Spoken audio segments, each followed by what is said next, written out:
খুলে দেখ তোরে হাবল এসেছে। হ্যাঁ বাবু, তুই পড়াতে বাড়ি চলে এসেছিস? আয় বাবা আয়। হ্যাঁ বাবু বল। মারে কি হয়েছে বাবু, তোর খুব খিদে পেয়েছে বল। মারে এ মা মারে, এটা ছাড়া অন্য কিছু বলার থাকলে বল। এই তোর এ মা এবার ছাড়া অন্য কিছু বলার থাকলে বল। ও মা, জানো আজকে কি হয়েছে? কি হয়েছে বাবা? আজকে আমি পড়তে গেছিলাম।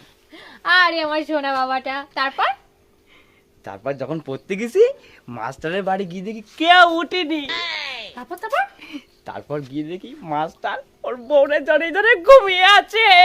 আমি বলতে নেই বাবা, তুমি পড়াশোনায় মন দাও। তারপর কি হলো? তারপরে মাস্টারের ঘরের সামনে গেলাম, গিয়ে বললাম, দরজা খুলে দেখ তোরে হাবল